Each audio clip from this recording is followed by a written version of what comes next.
Hi everyone, I welcome you all to our channel. तो आज हम 7 दिसंबर 2020 के न्यूज़ आर्टिकल डिस्कस करेंगे of the Indian Express. And before starting the session please do like, share and subscribe to our channel and press the bell icon. So let's get started without further delays. और press information bureau की भी जो news होती है तो वो भी हम इसमें ऐड कर लेते हैं। तो हम ये सारी ही न्यूज़ और जो संडे की जो न्यूज़ थी जो मिस हो गई थी तो वो भी हम डिस्कस करेंगे। ओके, तो अभी देख लेते हैं। Department allows revision of declarations. ठीक है, तो ये सीबीडीटी ने ये स्कीम रिलीज की थी, विवाद से विश्वास स्कीम। तो ये क्या है? डायरेक्ट टैक्स डिस्प्यूट जो है, direct tax dispute resolution scheme ये है। और इसमें ये बोला गया है the income tax department has said that entities filing declaration under the direct tax dispute scheme can revise them till time authorities issue certificate. ठीक है, जो सर्टिफिकेट मतलब जो स्पेसिफिकली डिटेल्स जो पूछता है इनकम डिपार्टमेंट्स, तो वो क्या कर सकते हैं, उसको रिवाइज भी कर सकते हैं डिटेल्स को। तो यहाँ पे हम सीबीडीटी के बारे में देखेंगे। और एक और यहाँ पे स्कीम है QRMP scheme for GST payers with turnover up to 500 crore. ठीक है, तो सॉरी 500 नहीं, जस्ट 5 करोड़ रुपीज़। तो गवर्नमेंट ने ये लॉन्च की है quarterly return filing and monthly payment of tax scheme. ठीक है, QRMP scheme for small taxpayers under the GST system. तो स्मॉल टैक्स पेयर्स के लिए ये है जीएसटी सिस्टम के अंतर्गत। और इसमें कौन एलिजिबल होगा इसके लिए? जो जिनका एनुअल टर्नओवर कितना होगा, 5 करोड़ से ज़्यादा का होगा, जो प्रिसीडिंग जो फाइनेंशियल ईयर है उसमें have filed their October GSTR. ठीक है, उन्होंने जीएसटीआर 3B जो है वो ऑलरेडी क्या कर लिया है, फिल कर लिया है, रिटर्न बाय नवंबर 30, 2020। वो एलिजिबल होंगे इस स्कीम के लिए। तो गुड्स एंड सर्विसेज टैक्स की जो काउंसिल की जो मीटिंग हुई थी अक्टूबर 5 में, उन्होंने ये बोला था कि registered person having aggregate turnover up to 5 crore rupees may be allowed to furnish return on quarterly basis along with monthly payment of taxes. ठीक है, तो यहाँ पे हम एक बार देख लेते हैं जीएसटी से रिलेटेड क्यूआरएमपी एंड जीएसटी। तो क्यूआरएमपी का ऑलरेडी देख चुके हैं हम, quarterly return filing and monthly payment of taxes scheme for small taxpayers under the GST system. ठीक है, तो ये इंपॉर्टेंट है।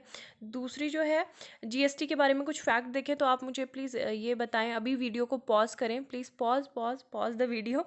और कि हमारा जो जीएसटी मॉडल है वो कौन से कंट्री के मॉडल से लिया गया है। ठीक है, तो वो भी आप अभी बताएं। ठीक है, 1 जुलाई को जीएसटी डे सेलिब्रेट किया जाता है, goods and services day. And 1 July 2017 GST to be applicable across India. And first GST जो सेलिब्रेट किया गया था 1 जुलाई 2018 को सेलिब्रेट किया गया था। France was the first country to implement GST. 1954 में पहली कंट्री फ्रांस बना था जिसने जीएसटी को इम्प्लीमेंट किया था। And Assam was the first state to ratify GST bill. ठीक है, जीएसटी बिल को, ये कुछ फैक्ट है जो किसी भी एग्जाम में पूछे जा सकते हैं, तो ये इंपॉर्टेंट है। The first state to pass state GST bill is Telangana. And Indian GST follows Canadian dual model. ठीक है, तो अगर आपने गूगल सर्च करके किया है कमेंट तो ठीक है, नहीं भी किया है तो ठीक है। Constitutional amendment bill 115 to GST introduced in the Lok Sabha. GST amendment act जो था 101 था, कॉन्स्टिट्यूशनल बिल जो था 122 था। ठीक है, और जीएसटी काउंसिल की बात करें तो 279A में इसका मेंशन है। कौन से आर्टिकल में? हमारे संविधान के 279A में।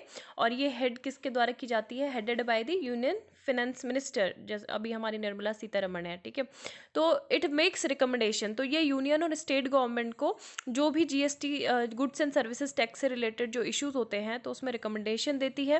And was introduced by the constitution 101st amendment act 2016। ठीक है, 101st अमेंडमेंट एक्ट के साथ ये कॉन्स्टिट्यूट की गई थी।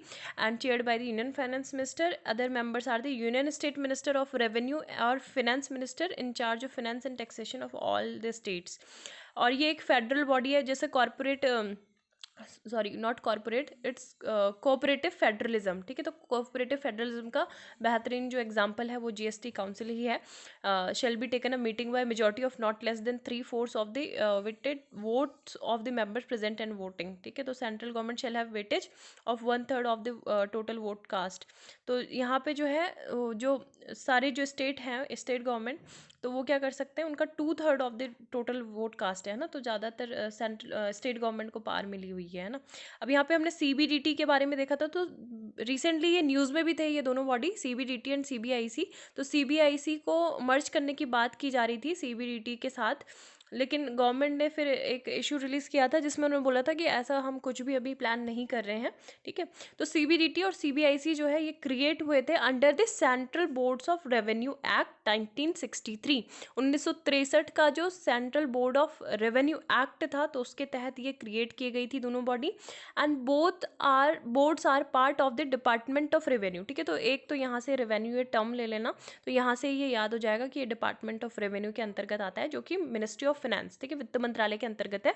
तो दोनों ही बॉडी सॉरी बॉडी किसके अंतर्गत आती है, CBDT CBIC रेवेन्यू डिपार्टमेंट के अंतर्गत, ठीक है, डिपार्टमेंट ऑफ रेवेन्यू। अब CBDT की बात करें तो ये क्या करता है, ये प्रोवाइड करता है पॉलिसी और प्लानिंग में डायरेक्ट टैक्सेस के लिए मेनली, क्योंकि इसका नाम ही क्या है, CBDT डायरेक्ट टैक्सेस, ठीक है। तो डायरेक्ट टैक्सेस के लिए इनपुट्स प्रोवाइड करता है इंडिया में, and is also responsible for the administration of direct tax law through the income tax department, ठीक है। Next, direct tax include income tax, corporation tax, तो ये सभी आते हैं। CBIC क्या करता है, एक्साइज एंड कस्टम बोर्ड है ये, central board, was renamed as the central board of indirect taxes and custom. तो पहले इसका नाम CBIC था in 2018 after the roll out of goods and services GST, ठीक है। तो CBEC का नाम CBIC कर दिया गया है अब, ठीक है। तो ये इंपॉर्टेंट है, central board of indirect taxes and custom, पहले क्या नाम था, central board of excise and custom CBEC, और 2018 में रोल आउट किया गया था। ये भी डील करता है policy concerning levy and collection of custom, central excise duties and CGSTs and integrated GST, okay. तो ये इंपॉर्टेंट है। नेक्स्ट न्यूज़ आर्टिकल देख लेते हैं। Japan capsule with asteroid samples retrieved in Australia, ठीक है। तो इसको रिट्रीव कर लिया गया है ऑस्ट्रेलिया के एक ये जगह है वुमेरा, ठीक है, वुमेरा ऑस्ट्रेलिया में जगह है, कभी मैच द फॉलोइंग में आ जाता है। तो ये जैक्सा का कहना है, जैक्सा क्या है, जापान जो एरोस्पेस एक्सप्लोरेशन एजेंसी है, तो उन्होंने कहा है कि ये हम काफ़ी मतलब टाइम से 7 डिकेड से हम इसका वेट कर रहे थे, 6 सालों से। और a member of JAXA collect Hayabusa 2 capsule after it landed in Woomera Australia, ठीक है। हाइबूसा 2 left the asteroid Ryugu about 300 million kilometers away a year ago. After it released the capsule, it moved away from Earth to capture images of the capsule descending toward the planet as it set off a new expedition. तो यहाँ पे हम हाइबूसा 2 के बारे में बस सीधा सीधा देख लेते हैं कि हाइबूसा 2 है क्या, क्या हाइबूसा 1 भी था, है ना। तो वो देख लेते हैं। यहाँ पे हम साइंस एंड टेक पे आते हैं, तो यहाँ पे हमें दिख जाएगा हाइबूसा 2, ओके। हाइबूसा 2 इन मिड सितंबर, पहले ये हाइबूसा की बात हो रही है, मिड सितंबर 2005 में हाइबूसा जो था वो लैंड किया था ऑन द एस्ट्रॉइड आइटोकावा, ठीक है। Manage to collect samples in the form of grains of asteroidal material, लेकिन ये अर्थ को रिटर्न हुआ था सैंपल्स लेके जून 2010 में। और मतलब सैम्पल्स ताकि हम ओरिजिन का पता लगा सकें, एस्टेरॉइड की क्या भूमिका है ना, ये सब चीज़ों की बातें, इसीलिए ये मिशन होते हैं। हाइबूसा 2 के बारे में देखें तो हाइबूसा 2 it is an asteroid sample return mission operated by the JAXA and launch किया गया था 3 दिसंबर 2014। तो देखो 2014 के ये न्यूज़ है, बट ये अभी आजकल करंट में ये चल रहा है, क्योंकि इसका जो वापस ये आ गया है सैम्पल्स कलेक्ट करके, और मतलब ईजीली उन्होंने रिट्रीव भी इसको कर लिया है इस मिशन को, है ना। तो इस वजह से ये इंपॉर्टेंट हो जाता है। इसका स्टैटिक भी देखना कि कब ये लॉन्च हुआ था और कब कहाँ पे, near earth asteroid 162173 Ryugu on 27 June 2018, ठीक है। It is the process of surveying the asteroid for a year and half departing in December 2019, और दिसंबर 2020 में कहाँ गया, अर्थ पे आ गया। तो ये मल्टीपल साइंस पेलोड जो था ये कैरी किए थे इसने for remote sensing sampling and 4 small rovers that will investigate the asteroid surface to inform the environmental, और जो वहाँ पे जियोलॉजिकल कंटेक्स्ट है ना, तो उसको, तो ये थे payload incorporates multiple scientific instrument, जैसे रिमोट सेंसिंग, है ना, तो ये सब चीज़ें वहाँ पे गई थी। देन सैम्पलिंग के लिए sampling device, small carry on impactor SCI, 4 rovers थे, मोबाइल एस्ट्रॉइड सरफेस स्काउट, है ना। The scientific objectives of Hayabusa 2 missions are 2 fold. तो यही है कि एनालाइज करना जो सैम्पल्स रिटर्न आएंगे एस्ट्रॉइड से ऑन अ माइक्रोस्कोपिक स्केल, तो उसको एनालाइज करना, उसकी स्टडी करना और ज़्यादा, है ना। तो रिमोट सेंसिंग ऑब्जर्वेशन से जो डेटा मिला है उसको देखना, तो ये सब है। और रेगू C is a C type asteroid, a relic from the early days of the solar system, है ना। तो सोलर सिस्टम का इसको रेलिक बोला जाता है अर्ली टाइम का। और ये मतलब इसमें ऑर्गेनिक मैटर, ट्रैप्ड वाटर, सब कुछ इसमें होता है, और ये काफ़ी रिस्पॉन्सिबल है for bringing both to earth, thereby providing the planet with the material necessary for life to originate. तो एस्ट्रॉइड के बारे में भी आपको पता ही होगा, asteroids are actually minor planets, है ना। इसको हम क्लासीफाइड नहीं कर सकते कि ये प्लानट है या फिर कॉमेट ही है, ये एक माइनर प्लानट बोल सकते हैं इसको।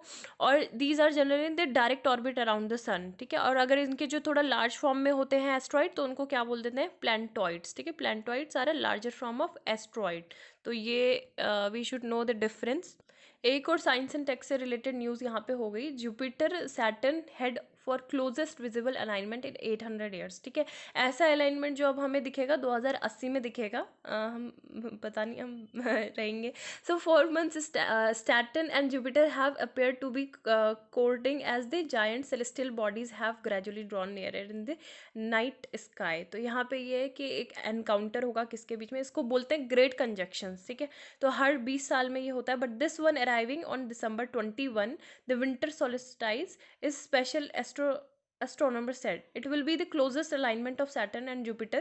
तो लार्जेस्ट प्लैनेट है हमारे सोलर सिस्टम के, तो 1623 में ये हुआ था, अब ये होगा। But that conjunction just 14 years after Galileo built his first telescope was 13 degrees away from the sun, making it almost impossible to view the earth. अब ये मतलब ऐसे होंगे ये प्लैनेट दोनों दूर दूर ही होंगे, लेकिन ये देखने से मतलब ऐसा लगेगा कि दोनों ही क्या है, बिल्कुल पास में है ना, एक फायरबॉल की तरह ये दिखेंगे। Conjunction is the result of orbital paths of Jupiter and Saturn coming into line, दोनों ही लाइन में आएंगे। और अर्थ से जुपिटर ऑर्बिट्स जो है सन को ऑर्बिट करता है हर 12 साल में, और सैटर्न जो करता है ऑर्बिट वो कब करता है, हर 29 सालों में, ठीक है।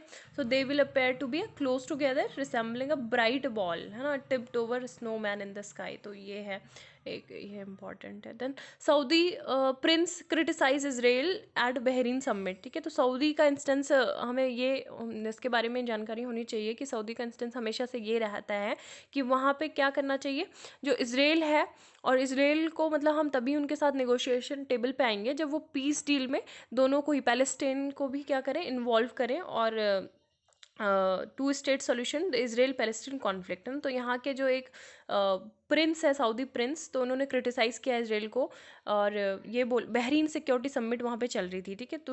तुर्की अल फैजल, तो ये सऊदी इंटेलिजेंस को लेड करते हैं, 2 डिकेड से ज़्यादा इनको हो गए हैं, और इन्होंने यूएस के एम्बेसडर भी रहे हैं एंड ब्रिटेन के भी। तो इन्होंने ये बोला है कि any normalisation deals needed to help the Palestinians obtain their own independent state. तो ये बोला है कि आपने पैलेस्टीनियन को मतलब बहुत ज़्यादा ही टॉर्चर किया है, उनको एक्सप्लॉइट किया है, जो वहाँ पे young and old and women and main हैं, और वो काफ़ी ज़्यादा उनको वहाँ पे प्रॉब्लम हुई, उनको जस्टिस नहीं मिल पाता है, ऐसे उनको सेंटर्स में रखा हुआ है उनके साथ। मतलब एक इसराइल को कंसिडर करता है द वेस्टर्न कोलोनाइजिंग पावर, है ना। तो ये बोला है कि हम ऐसे नहीं करेंगे उनके साथ जो रिलेशंस है। लेकिन अभी सऊदी क्राउन प्रिंस मोहम्मद जो बिन सलमान है, उन्होंने ये सिग्नल दिए थे कि वो विलिंग, दे आर मतलब showed signs greater willingness to quietly engage with Israel to counter common rival Iran, है ना। तो उनका दोनों का ही दुश्मन सेम कौन है, कॉमन राइवल ईरान है।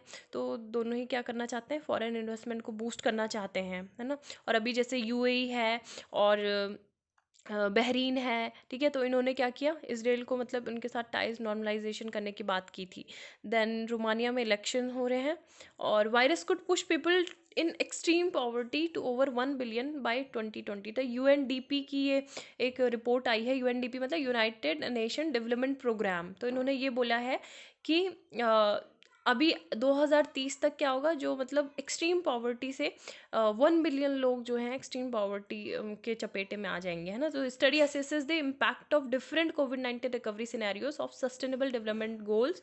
तो इसमें जो मल्टी डायमेंशनल इफेक्ट्स हैं पैंडेमिक के लेके, नेक्स्ट डिकेड में क्या क्या चीज़ें होंगी, इससे क्या क्या असर पड़ेगा, तो उसमें ये बताया गया था, ठीक है। As a study as a part of a long standing partnership between the UNDP and the Pardee centre for international future at the university of Denver. तो यहाँ पे आपको एक क्वेश्चन का आंसर ये करना है कि यूएनडीपी का हेडक्वार्टर कहाँ पे है, और ये कब इस्टेब्लिश हुई थी ये बॉडी, है ना। तो ये 2 चीज़ें you have to tell in the comment section, और जस्ट अभी आप गूगल आउट करें और इसको सर्च करके अपने नोट्स में ऐड करें। Where Rohingya are being sent a newly surfaced island of Bay of Bengal. तो ये हमने देखा था, काफ़ी बार डिस्कस भी किया है, भाषण 4 ये आइलैंड है, ठीक है, भाषण 4 आइलैंड। यहाँ पे रोहिंग्या रिफ्यूजीज़ को लेके जाया जा रहा है, ठीक है, मतलब ले जाया जा रहा है। और ये मेघना रिवर के माउथ पे ये है, ठीक है, ये भाषण 4, ठीक है। ये नोवाखली से यहाँ से लेके ये सैंड द्वीप यहाँ पे इसमें बगल में ये चिटगोंग पोर्ट है। ये क्राउडेड कोक्स बाजार के जो एरिया हैं यहाँ पे, अभी यहाँ पे रोहिंग्या रिसाइड कर रहे हैं, ठीक है। तो ये भी है इम्पॉर्टेंट। अब यहाँ पे देख लेते हैं क्या क्या चीज़ें लिखी हुई हैं। The site where Bangladesh has begun sending Rohingya refugees overcrowded camps at Cox's Bazar in island form by sedimentation, ठीक है। तो 4 को बंगाली में क्या बोलते हैं, सेडिमेंट बोलते हैं, और सेडिमेंटेशन के थ्रू ही ये आइलैंड जो है ये फॉर्म हुआ है, फ्लोटिंग आइलैंड भी इसको बोलते हैं। और ये बोला जा रहा है कि 8 लाख जो रोहिंग्या है वो यहाँ से, जब वो 2016 में म्यांमार के राखीने प्रोविंस से यहाँ पे आए थे तो वो बांग्लादेश में थे और इनको यहाँ पे ले जाया जाएगा, ठीक है। और कोक्स बाजार में क्योंकि यहाँ पे बिल्कुल अनहाइजीनिक कंडीशन में ये लोग रह रहे हैं इस वाले प्लेस पे, क्योंकि ओवर क्राउडेड ये हो गए हैं, इतना ज़्यादा स्पेस यहाँ पे नहीं है ना, तो इनके लिए फिर फाइनली उनको बांग्लादेश को लगा कि वहीं हम इनको एक आइसोलेटेड आइलैंड में रिलोकेट कर दे। तो 1 लाख रिफ्यूजीज टू भाषण 4, 39 किलोमीटर है ये जो नावखली, ये जो नावखली है, नोवाखली या नावखली ऑफ द मेनलैंड, ठीक है, 39 किलोमीटर। तो ये, लेकिन हमने देखा था कि साइक्लोनिक और फ्लड प्रोन एरिया भी है। एंड वर्ड्स ऑन भाषण 4, vulnerable is going to under water from tides and flooding, much of it submerged during the monsoon, ठीक है। located near the mouth of river मेघना where it flows Bay of Bengal। तो ये 2006 में sediment deposit के द्वारा form हुआ था। एंड 40 स्क्वायर किलोमीटर सैंड द्वीप यहाँ पे है, ठीक है, मच लार्जर सैंड द्वीप।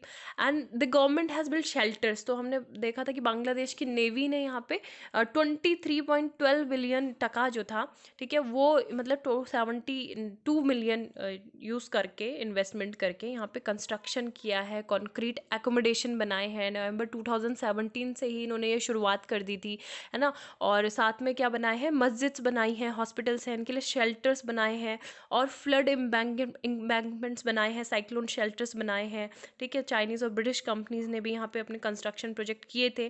तो ये सब चीज़ें बांग्लादेश नेवी के द्वारा यहाँ पे की गई हैं। और 1440 house have been constructed 4 metre height from the land. और ये मतलब सारी बातें, यही सब चीज़ें लिखी हुई हैं, है ना। और स्टेटलेस पीपल इनको बोला गया है।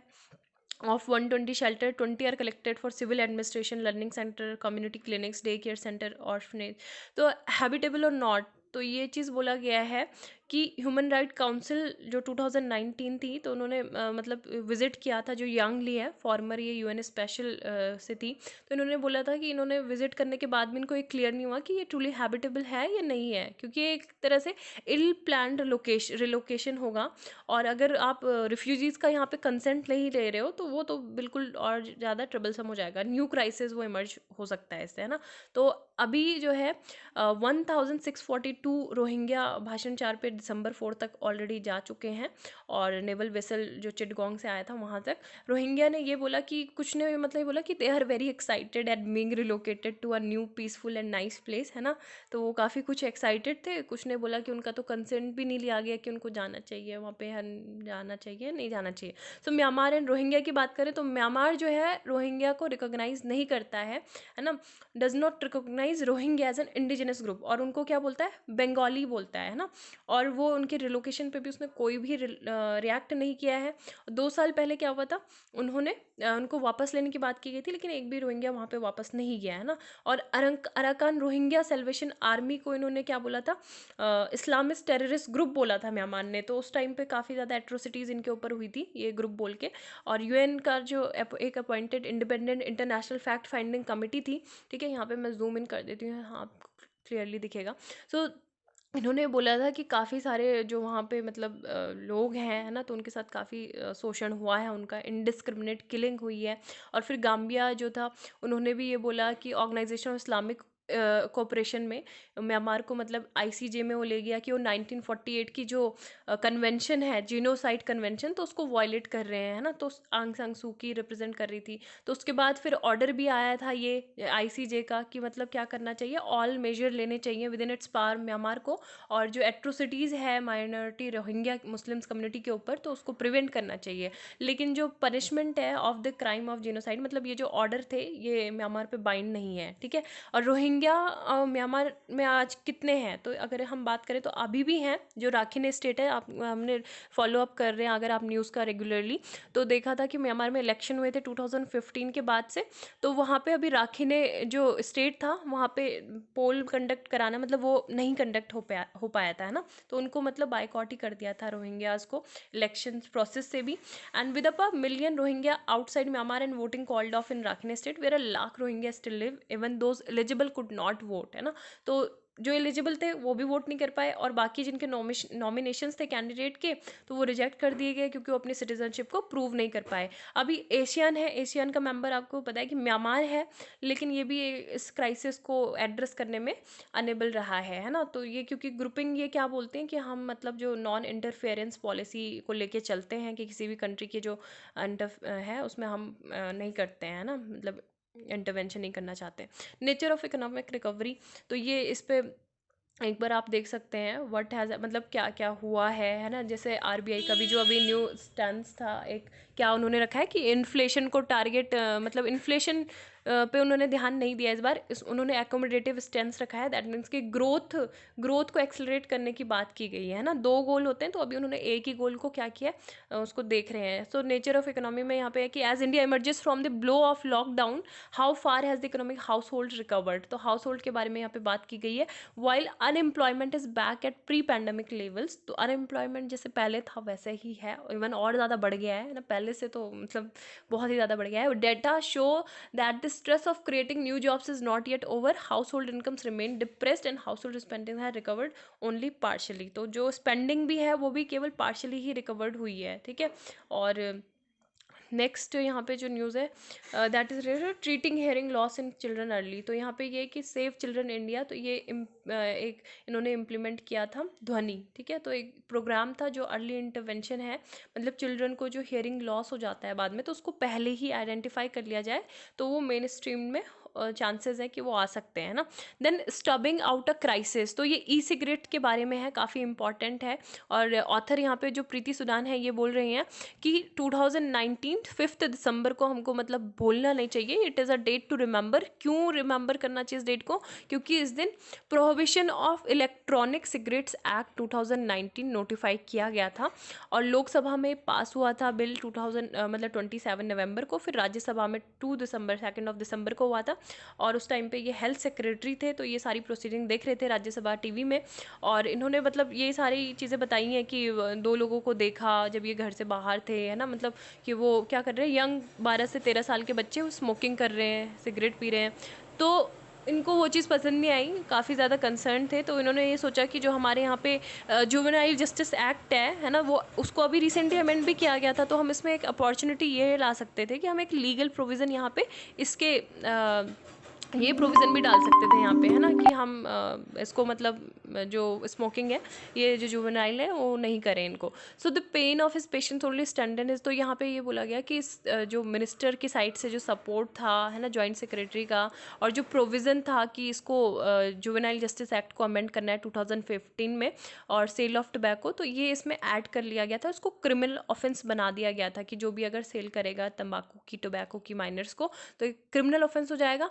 पनिशेबल 7 years की रिगॉर्शियस इम्प्रिजनमेंट होगी। And we are one of the few countries to have a powerful deterrent that firewalls our children, है ना, तो ये हमारे चिल्ड्रन को बचाता है उससे।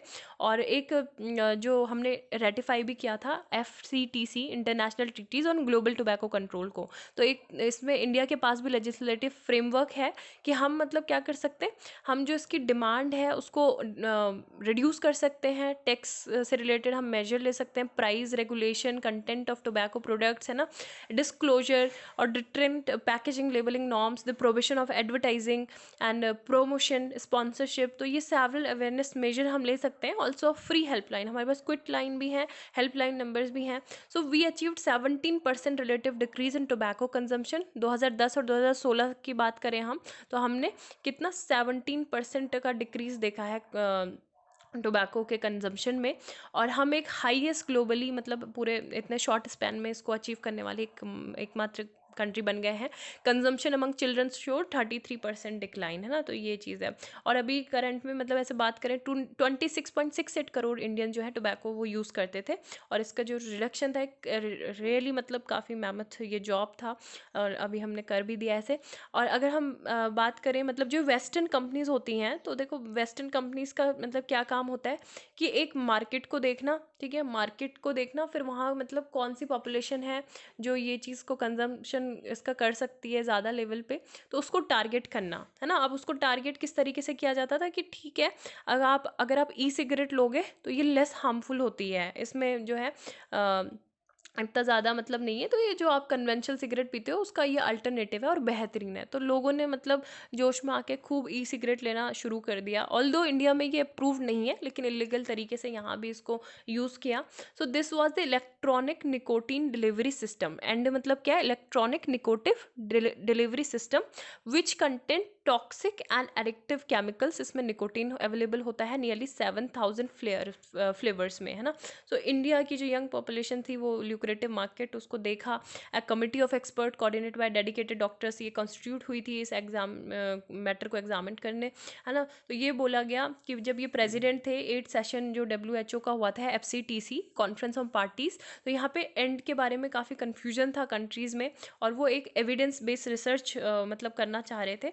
तो उस टाइम पे फिर ये फाउंड किया गया कि ई सिगरेट को एक तरह से गेटवे बोला गया है कि जो कन्वेंशनल स्मोकिंग है या टोबैको का यूज़ है वो दोबारा से स्टार्ट हो जाएगा। और जबकि हम कंट्रीज़ क्या कर रही हैं, हम टोबैको कंट्रोल जैसे एफर्ट्स वाले जो प्रोग्राम है वो इम्प्लीमेंट कर रहे हैं, तो इन सारे प्रोग्राम को अंडरमाइन करते हुए और वो दोबारा से मतलब ये इनका एक पूरा पूरा प्लान रहता है ना।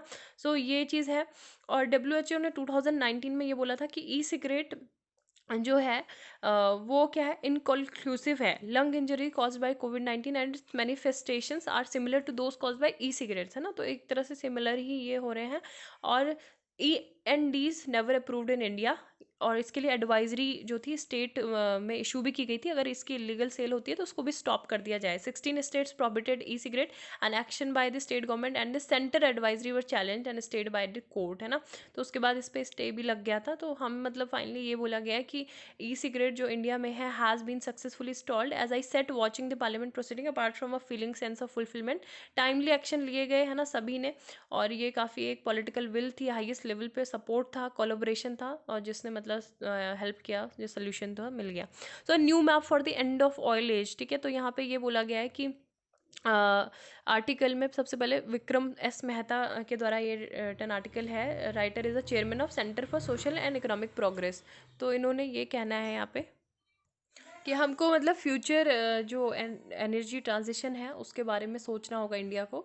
हमारी इकोनॉमी किस पे डिपेंडेंट है, फॉसिल फ्यूल्स पे, है ना। तो यहाँ पे एक बुक का जिक्र किया है डेनियल यर्गेन की, तो इसमें एक्सीलेंट लेटेस्ट बुक है इनकी, एक new map, the new map energy climate and the clash of nation. तो यहाँ पे इनको most respected Chronicle of energy history of politics बोला जाता है। और इनकी अर्लियर बुक्स भी थी जिनको पुलित्जर प्राइज़ भी मिला था 1992 में, है ना, जैसे money and power, one of them the prize the epic quest for oil, तो ये सब भी थी। तो यहाँ पे जो मेन चीज़ें हम वो देख लेते हैं। तीन मतलब 6 ब्रॉड थीम्स यहाँ पे बताई गई हैं जो न्यू मैप में जो बताई हैं इस बुक में। तो the first is the US shale revolution, है ना। US का जो शेल रिवोल्यूशन था, क्योंकि पहले आपको पता है कि वो कितना ज़्यादा इंपोर्ट करते थे, मेजर इम्पोर्टर था ऑफ ऑयल US। लेकिन बाद में उन्होंने क्या किया, जब शेल रिवोल्यूशन वहाँ पे आया तो गैस का एक वो सिग्निफिकेंट एक्सपोर्टर बन गया। दूसरा ये कि रशिया जो है वो भी अपनी गैस को एक्सपोर्ट करती है, बिकॉज रशिया को मार्केट चाहिए और चाइना को क्या चाहिए, एनर्जी चाहिए, है ना। तो ये भी है Soviet Union to stay within its sphere of influence and embrace China into an energy partnership. Third है चाइना का जो असर्शन है साउथ चाइना सी में, वो भी एक तरह से एक क्रिटिकल मैरीटाइम रूट माना जाता है उनके एनर्जी इंपोर्ट्स के लिए, बेल्ट एंड रोड इनिशिएटिव के लिए। फोर्थ ये बोला गया एक सेक्टेरियन स्ट्राइफ है शिया और सुन्नी जो है मिडिल ईस्ट में, है ना। तो उनको मतलब एक वॉलेटाइल वहाँ पे रहता है। Falling oil prices has brought the region to the edge. The fifth है Paris climate summit and its impact on public sentiment, investment and decision और corporate governance regulatory. And the last is the consequential impact of the manifold of impressive advancement of clean energy technologies. तो new map मतलब several questions raise करता है India के लिए लिए कि किस तरीके से ये इम्पैक्ट लाएगा, जो हम affordable clean and universal access to energy है किस तरीके से अफोर्ड कर सकते हैं उसको, और इसका जो ये ट्रांजिशन का कॉस्ट होगा वो किसके सर पर आएगा, है ना। इन particular the cost of retrofitting industrial infrastructure और ग्रिड मैनेज, तो ये कहाँ से मतलब ये सब चीज़ होगा, how can it prevent the perfect storm. तो इसके बारे में फिर यहाँ पे सॉल्यूशंस भी दिए गए हैं कि क्या क्या मतलब करना चाहिए। अब ये बोला गया कि जैसे अगर हम जो एक सऊदी अरेबिया के एक इम्पॉर्टेंट जो शेख थे, शेख यमनी, तो इन्होंने ये बोला था कि 2000 ही सेट 2000 में बोला था, है ना, 2000 में मतलब आज से 20 साल पहले, कि 30 years from now there will be huge amounts of oil and no buyers, कि बहुत अमाउंट में हमारे पास ऑयल होगा लेकिन बायर्स नहीं होंगे। अब जैसे जब स्टोन एज थी तो उस टाइम पे भी क्या था, वो मतलब इस वजह से तो नहीं चली गई ना कि हमारे पास पत्थरों की कमी हो गई, स्टोन्स की कमी हो गई, we ran out of stone. तो इसी तरह से oil age will not end because of lack of oil. और ये बोला गया कि न्यू न्यू मैप क्या सजेस्ट करता है, टू पॉलिसी इनिशिएटिव इंडिया के लिए। तो इंडिया को पहले तो क्या करना होगा, ओन वर्ल्ड स्किल कॉम्पिटिटिव इसको डेवलप करना होगा। हमारा जो पीवीज है, पीवीज क्या है, फोटो वोल्टिक्स, है ना, तो इसको क्या करना होगा, इसके मैन्युफैक्चरिंग सिस्टम को हमें डेवलप करना होगा। और जो बैटरी स्टोरेज है ये भी हमको करना होगा, ठीक है, बैटरी स्टोरेज में। अभी हम अगर चाइना की बात करें तो चाइना पे ही डिपेंडेंट है ज़्यादातर, है ना, इम्पोर्ट हम वहाँ से करते हैं, क्योंकि चाइना क्या मैन्युफैक्चर करता है, 75% of the world lithium batteries और 70% of solar cells and 95% solar wafers and control 60% of production of poly silica. So और अभी वो क्या करना चाह रहे, जो स्ट्रैटेजिक मिनरल्स हैं कोबाल्ट और निकल, तो यहाँ पे भी वो करना चाह रहे हैं ना अपना ही dominance.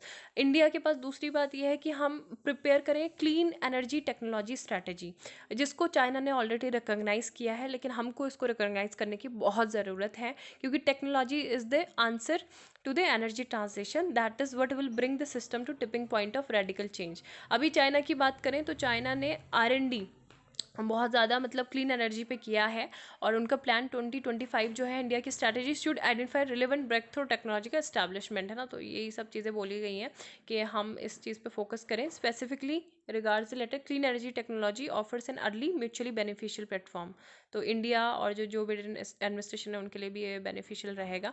Then clear the smoke. तो इंडिया ने यहाँ पे अभी रिसेंटली एक मीटिंग हुई थी CND की, यानी कि United Nations on narcotic drugs पे। तो यहाँ पे हमने भी मतलब बोला था एक तरह से कि हाँ ठीक है, इसको डिक्रिमिनलाइजेशन होना चाहिए इसका। तो 1985 का जो था उसमें ये बोला गया था कि मारिजुआना का रिक्रिएशनल यूज़ क्रिमिनल ऑफेंस नहीं होगा, है ना, इंडिया में। तो narcotic drugs and psychotropic substance NDPS act 1985, ये इंडिया के जो इंटरनेशनल ऑब्लिगेशन थे उसको फुलफिल करने के लिए ये था। हम सिग्नेटरी थे इस कन्वेंशन के, single convention narcotic drug, convention on psychotropic substances and United nation convention against illicit traffic in narcotic drugs and psychotropic substances, है ना। तो अब ये बोला जा रहा है कि रैशनल है for the legalisation of marijuana goes far beyond the legalities of India international obligation. अगर हम कल्चरली बात करें इंडिया में, तो इंडिया में इसकी काफ़ी रिलीजियस सिग्निफिकेंस है और सोशल फैब्रिक भी है, और ये हम मेडिसिनल पर्पस के लिए भी यूज़ करते हैं, हम इसको क्यूजिन में यूज़ करते हैं, फेस्टिवल्स में यूज़ करते हैं, है ना। आपने देखा होगा कि ऑलमोस्ट, अगर मैं अपने स्टेट की बात करूँ उत्तराखंड की, तो उत्तराखंड में तो आपको हर घर में मतलब ऑलमोस्ट आपको भांग देखने को मिलेगी। अब भांग का जो यूज़ होता है, मतलब ये एक मारिजुआना के ही ये जितने भी ये होते हैं तो उसी में आ जाते हैं ये ना, इसको भी कंसीडर करते हैं। तो हर किसी ने यूज़ किया होगा बचपन से अभी तक, हमारे घर पे भी मतलब भांग है, इसका तड़का किसी किसी जो सब्जियां होती है उसमें लगता है, तो बहुत ही टेस्टी ये होता है। मतलब एक फेमस है, एक जख्या, जख्या का तड़का और भांग का तड़का, है ना। तो ये किसी किसी मतलब क्यूजिन में, है ना।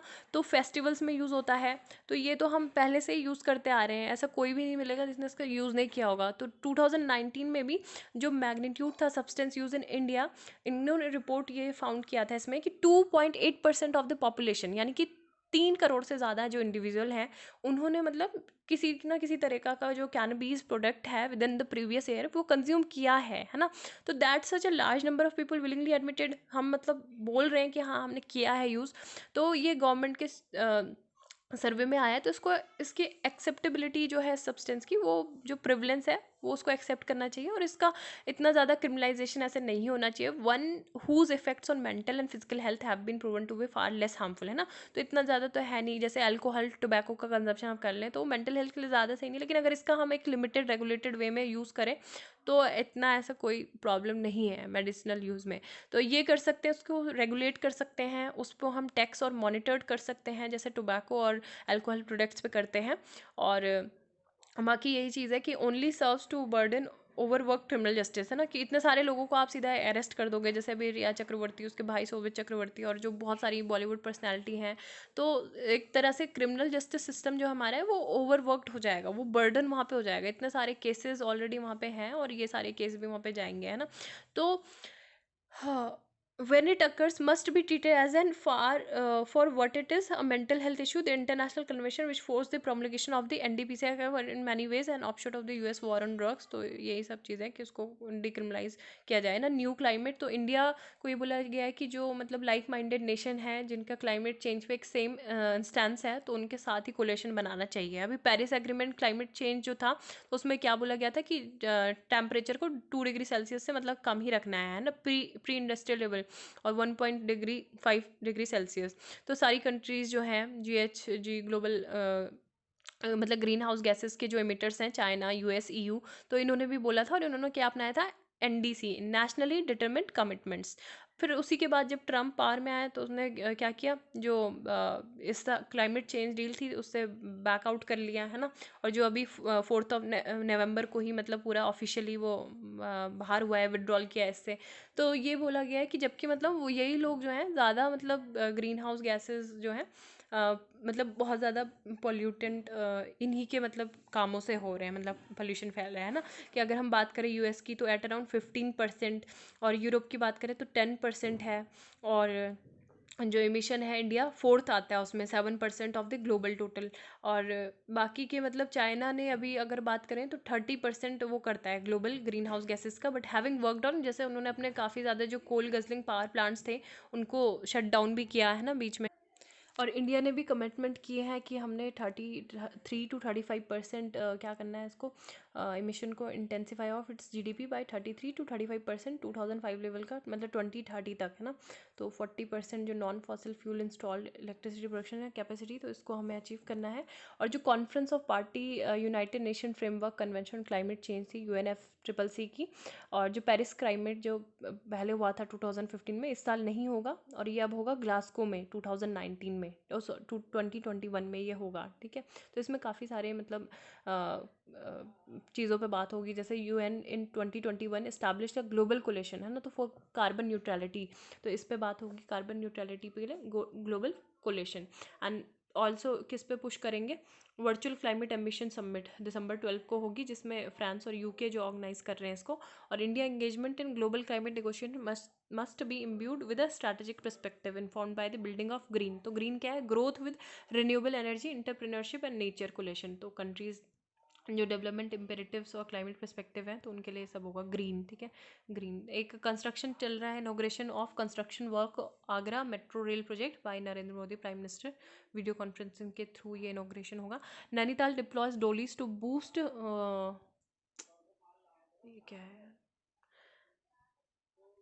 Nainital deploys dolis to boost institutional deliveries, ठीक है। तो इंस्टीट्यूशनल डिलीवरीज को बूस्ट करने के लिए यहाँ पे नैनीताल के जो डिस्ट्रिक्ट एडमिनिस्ट्रेशन है, तो उन्होंने यहाँ पे क्या किया, उत्तराखंड के नैनीताल में एक डोली प्लैंक्यू सर्विस जो है प्रेग्नेंट वुमेन के लिए, वहाँ पे मतलब उनको एक तरह से इंस्टीट्यूशनल डिलीवरी को फैसिलिटेट करने के लिए जाएंगे, क्योंकि ऑलमोस्ट जो हाफ ऑफ द पॉपुलेशन है वो that lives in hilly areas, है ना, इन नैनीताल हमारे यहाँ पे। सो यहाँ पे जो रिमोट विलेजेस हैं, रामगढ़, धारी, ओखलांडा, बेताल घाट एंड भीमताल, तो यहाँ से इनको ले जाया जाएगा। और under the national health mission NHM the central government provides an incentives of 2000 per visit of the flanking, ठीक है। तो however the number visit can make to district limited to just 60, तो ये इंपॉर्टेंट है। उत्तराखंड मेडिकल हेल्थ की अगर हम बात करें, जो फैमिली वेलफेयर डिपार्टमेंट है, तो इन्फेंट मोर्टेलिटी रेट 32 है स्टेट का, और मैटरनल मोर्टेलिटी रेशियो है 165, in institutional delivery percentage 87। Okay, next news.